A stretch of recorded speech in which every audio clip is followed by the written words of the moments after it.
టాలీవుడ్లో విషాదం చోటు చేసుకుంది. యువ నటుడు, కంటెంట్ క్రియేటర్, యూట్యూబర్ అయిన భరత్ కాంత్ రోడ్డు ప్రమాదంలో చనిపోయారు. హైదరాబాద్ ఔటర్ రింగ్ రోడ్డుపై జరిగిన ఈ ఘోర రోడ్డు ప్రమాదం సినీ పరిశ్రమను అలాగే అభిమానులను షాక్కి గురిచేస్తుంది. అయితే ఆదివారం అర్ధరాత్రి తర్వాత ఆదిభట్ల సమీపంలోని ఓఆర్ఆర్ ఎగ్జిట్ నెంబర్ 12 వద్ద ఈ ప్రమాదం జరిగింది. భరత్ కాంత్ ప్రయాణిస్తున్న కారు ముందున్న కంటైనర్ లారీని ఢీకొనినట్లు పోలీసులు తెలిపారు. అయితే ఢీకొన్న వేగం ఎంత తీవ్రంగా ఉందంటే కారు మొత్తం కూడా నుజ్జునుజ్జైపోయింది. ఘటనా స్థలంలోనే భరత్ కాంత్తో పాటు సినిమాటోగ్రాఫర్ జి సాయి త్రిలోక్ కూడా చనిపోయారు. 31 ఏళ్ల భరత్ కాంత్ నటుడుగానే కాకుండా యూట్యూబర్గా, కంటెంట్ క్రియేటర్గా పనిచేస్తూ మంచి గుర్తింపు తెచ్చుకున్నారు.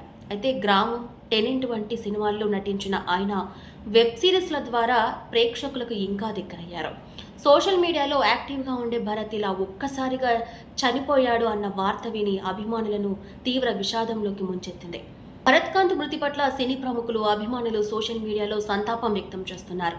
ఇంత చిన్న వయసులో ఒక ప్రతిభావంతుడైన టాలెంట్ పర్సన్ని మనం కోల్పోయామనుకుంటూ బాధాకరంగా పోస్టులు అయితే పెడుతున్నారు.